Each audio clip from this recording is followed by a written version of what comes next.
నమస్తే అన్న అందరికీ నమస్కారం. యుఏఈలోని భారతీయ వ్యాపారవేత్త భారీ విరాళాన్ని ప్రకటించాడు. వివరాల్లోకి వెళితే ఈ రంజాన్ లో తల్లులను గౌరవించడం కోసం దుబాయ్ సేకరించాలని లక్ష్యం పెట్టుకున్న 1 బిలియన్ దిరామ్స్ ఫండుకు భారతీయ వ్యాపారవేత్త సిద్ధార్థ్ బాలచంద్రన్ 10 మిలియన్ దిరామ్స్ అందించారు. 1 కోటి దిరామ్స్ అయితే ఆయన విరాళంగా ఇవ్వడం జరిగింది. యుఏఈ వైస్ ప్రెసిడెంట్ మరియు ప్రధానమంత్రి మరియు దుబాయ్ పాలకుడు Sheikh Mohammed bin Rashid Al Maktoum Mothers Endowment ప్రచారాన్ని ప్రారంభించారు. ఇది వ్యక్తులు తమ యొక్క తల్లుల పేర్లతో విరాళాలు ఇవ్వడానికి అనుమతిస్తూ ఉంది. ఈ నిధి ప్రపంచవ్యాప్తంగా మిలియన్ల మంది విద్యకు మద్దతు ఇవ్వడానికి ఉపయోగిస్తారు.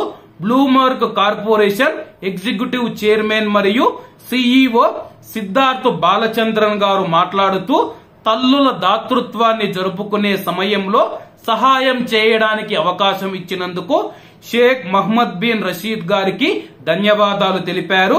యుఏఈలో నివసిస్తూ ఉన్న భారతీయ పౌరుడిగా ఈ 2 గొప్ప దేశాల గొప్ప దాతృత్వ మనసును వ్యక్తీకరించడానికి మరియు ప్రపంచ సమాజం యొక్క సమగ్ర ఔన్నత్యానికి దోహదం చేయడానికి ఇది నాకు అవకాశం కల్పించిందని చెప్పి ఆయన వెల్లడించారు.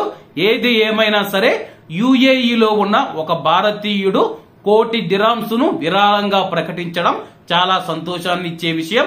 అలాగే ఇటువంటి వ్యాపారవేత్తలు ధనవంతులు ఎవరైతే ఉన్నారో యుఏఈ జైళ్లలో మనం చూసుకుంటే చాలా మంది భారతీయులు సంవత్సరాల తరబడి మగ్గిపోతూ ఉన్నారు.